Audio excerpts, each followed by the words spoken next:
Olá, amigos. Meu nome é Bruno Cortes, sou médico endocrinologista do Centro de Especialidades Divino Braga. Primeiramente, gostaria de agradecer a Tânia, a doutora Viviane, nossas colegas, pelo convite. Gostaria de fazer um esclarecimento. Estou aqui gravando esse vídeo sem máscara, porque estamos aqui numa sala somente eu e a pessoa que está gravando o vídeo. Bom, nosso objetivo desse vídeo é falar sobre o manejo dos pacientes de endocrinologia durante o período da pandemia. Sabemos que é um tema muito novo, um tema atual, interessa a todos nós. Novas notícias estão surgindo a cada dia. Uma breve introdução sobre o assunto. O novo coronavírus foi nomeado como SARS-CoV-2. Este novo coronavírus produz então a doença classificada como Covid-19. Segundo as notas técnicas, a maior parte dos casos em que ocorreu óbito foi decorrente em pacientes que apresentavam comorbidades pré-existentes, doenças cardiovasculares, diabetes, pneumopatias, entre outras. Segundo algumas estatísticas, os quadros de diabetes em Belo Horizonte até superaram os de doenças cardiovasculares. E ainda, entre os pacientes de maior risco se encontram os pacientes idosos, aqueles acima de 60 anos. Diante disso, você, profissional da atenção primária da saúde, da estratégia de saúde da família, exerce um papel fundamental. Durante os surtos de epidemias, você ajuda a definir qual a gravidade do nosso paciente, qual aquele que vai ser encaminhado ao centro de especialidades. Para ajudar nessa definição, o Ministério da Saúde soltou uma lista de doenças que devem ser indicadas ou avaliação em centros de referência. É uma lista grande e nós vamos nos ater ao diabetes. Conforme juízo clínico, este deve ser avaliado por um especialista. Bom, os motivos de consultas mais prevalentes para a especialidade de endocrinologia são, como sabemos, o diabetes, as tireoidopatias e a obesidade. Vamos falar um pouco sobre as patologias da tireoide. As indicações usuais são pacientes com bócio, aqueles que apresentam nódulos suspeitos, aqueles com TSH suprimido, aqueles com suspeita de malignidade, aqueles com sintomas compressivos, os pacientes portadores de hipertireoidismos, esses usualmente todos são encaminhados pelo seu risco de complicação. Os pacientes com hipotireoidismo, aqueles em uso de doses altas, que ainda não obtiveram o controle, que ainda cursam com alterações do metabolismo e na absorção de T4.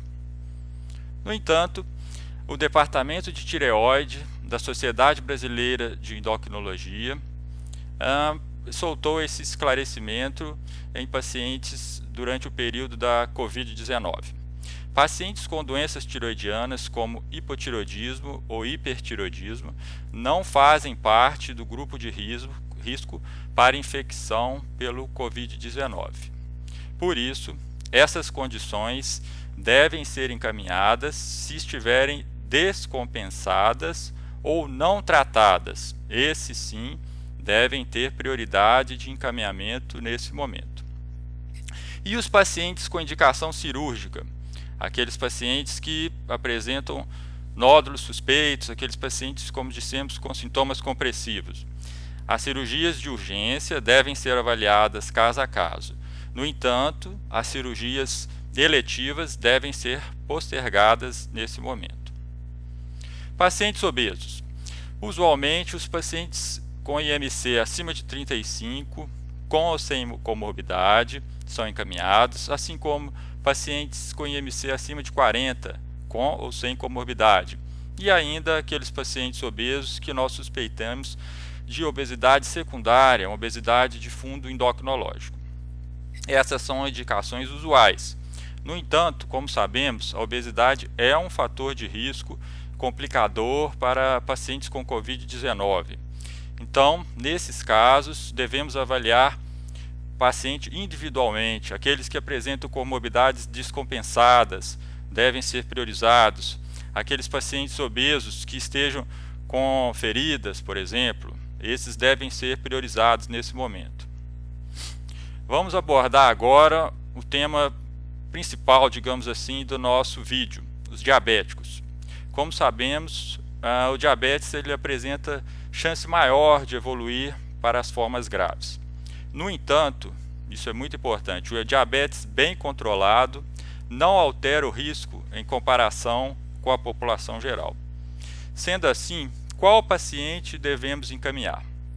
As indicações usuais são pacientes em uso de insulina em dose otimizada, mais de 1 unidade de quilo por quilo de peso por dia. Ainda, pacientes diabéticos com patologias renais graves, estágio 4, estágio 5. E os diabéticos tipo 1, esses todos os pacientes. Bom, alguns centros de referência de Belo Horizonte estipularam um ponto de corte para encaminhar os pacientes para centros de referência diabéticos. Seria então uma hemoglobina acima de 7,6. Essa hemoglobina de 7,6 seria uma glicose aproximada entre acima de 170 e abaixo de 180. Seriam esses os pacientes que eles estão priorizando. Puseram a idade acima de 55 anos também como prioritários, pacientes com maior risco. Como já dissemos também, os distúrbios metabólicos, os obesos, incluindo então agora os diabéticos, verificar a presença de feridas ou úlceras, porque são fatores complicadores, são fatores que podem aparecer infecções e esses pacientes podem se descompensar, então eles devem ser priorizados nesse momento. No entanto, pré-diabéticos e pessoas com resistência à insulina não se encontram no grupo de risco para complicações pelo Covid-19. Então, seus quadros devem ser postergados, devem aguardar uma consulta posteriormente. Vamos falar um pouco agora sobre o manejo dos pacientes. A respeito disso, a Sociedade Brasileira de Diabetes, o Departamento de Hipertensão da Sociedade Brasileira de Cardiologia, soltou uma nota a respeito dos inibidores da ECA e dos BRAS em pacientes com Covid-19. Essa nota diz o seguinte: as pessoas com diabetes que tomam captopril, enalapril, losartana não devem ter os seus tratamentos suspensos, porque esses medicamentos apresentam benefícios cardioprotetores, nefroprotetores, assim como também pacientes em uso de aspirina, clopidogrel, pioglitazona. Por quê? São medicamentos que apresentam benefício a esses pacientes e não existe até o momento nenhuma informação que contraindique o seu uso. Ainda uma nota importante, essa do Ministério da Saúde, disponível no portal da Anvisa, que diz respeito às receitas de medicamentos de uso crônico, receitas de hipertensão, diabetes, hipotireoidismo, que terão sua validade prorrogada. Isso ajuda muito para o manejo dos pacientes que estejam controlados, para que eles não precisem comparecer à consulta agora nesse momento. Tenham um tempo para consultarem presencialmente.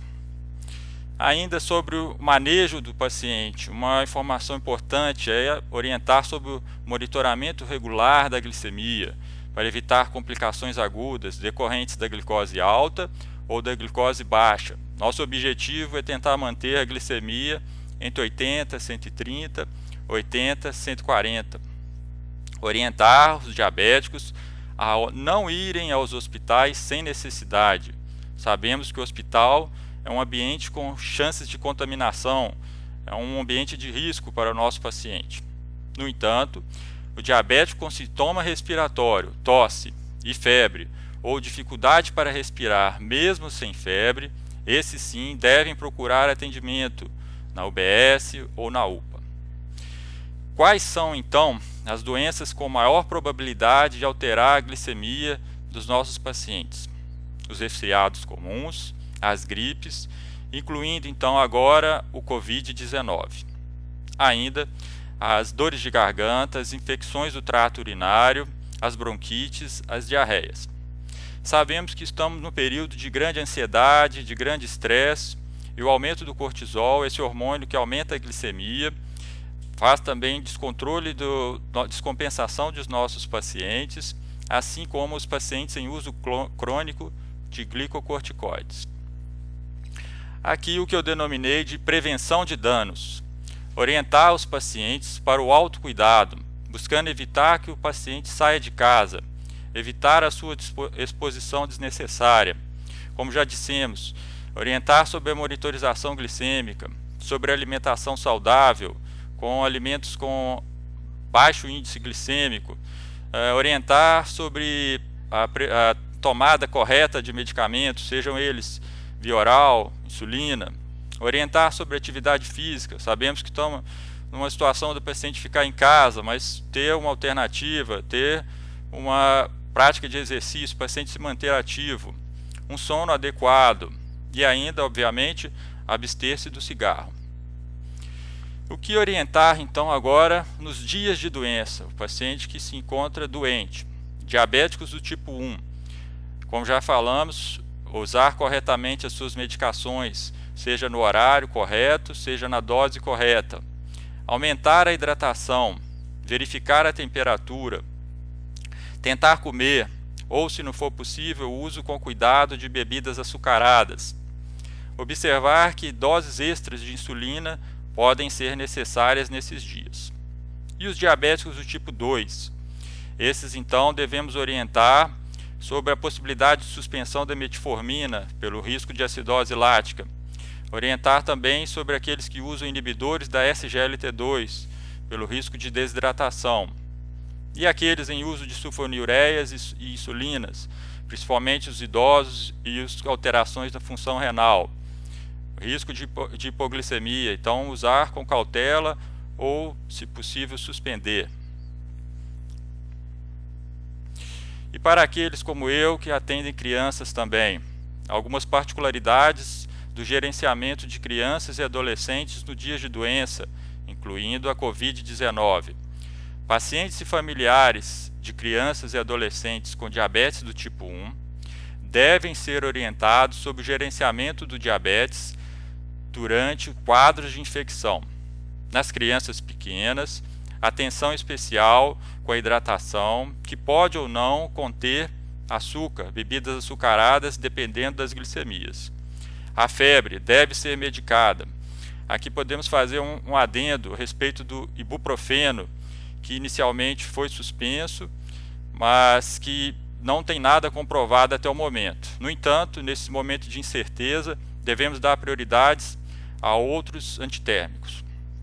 Em situações como gastroenterites, diarreias, pode ser necessária diminuir a dose de insulina pela baixa ingestão ou perdas. Entretanto, uma dose de insulina basal adequada deve ser mantida para evitar hiperglicemias, manter a glicemia entre 70 e 180 e nível de cetonas abaixo de 0,6 quando a criança estiver doente. E as situações especiais, no caso, as diabéticas grávidas. A respeito disso, a Sociedade Brasileira de Diabetes soltou essa nota.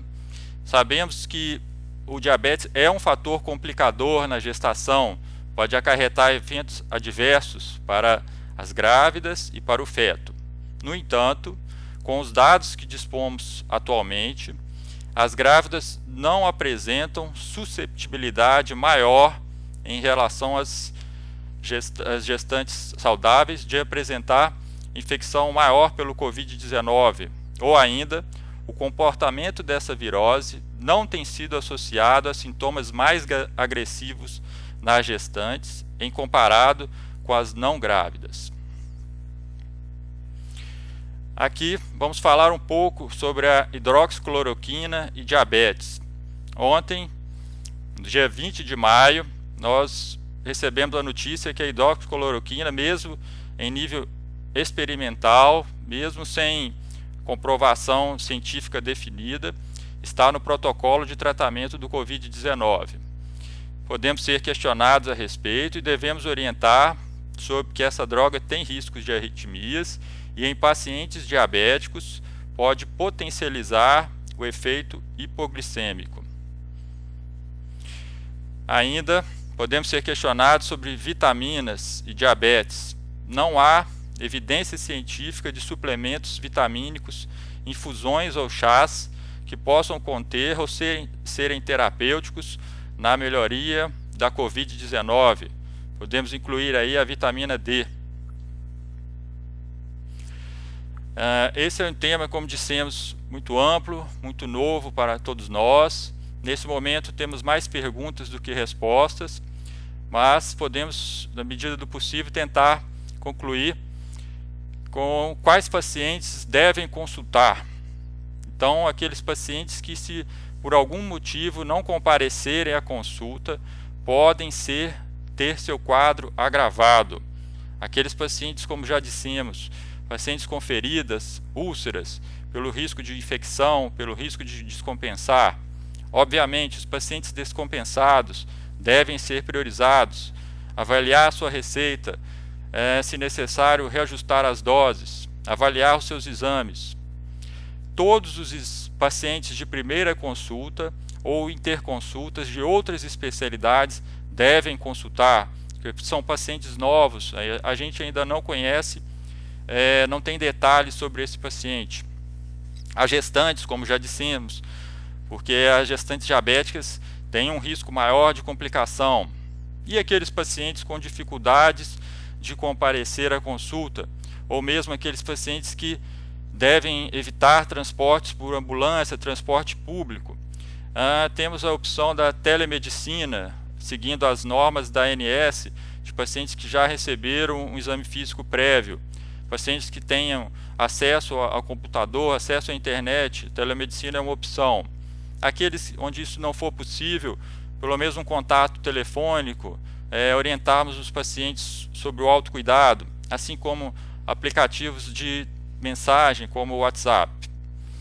Podemos estabelecer um período para a consulta de especialistas, assim como tem sido estabelecido em outros centros de referência, de pacientes que compareceram ao pronto atendimento dentro de um período de 15 dias antes. Eles devem aguardar um isolamento respiratório de 14 dias para consultarem com o especialista. Bom, vamos finalizar essa apresentação. Esse vídeo não tem o intuito de finalizar o tema, mas sim abrir a discussão, porque essas informações elas estão sendo atualizadas, assim como outras notícias vão surgir. Eu gostaria de encerrar com essa frase de Winston Churchill, que diz o seguinte: vivemos com o que recebemos, mas marcamos a vida com o que damos. Então, nesse momento de incertezas, momentos de preocupações, devemos ter serenidade e utilizar a nossa inteligência, a nossa força, para procurar fazer o nosso trabalho o melhor possível. Muito obrigado, um abraço a todos.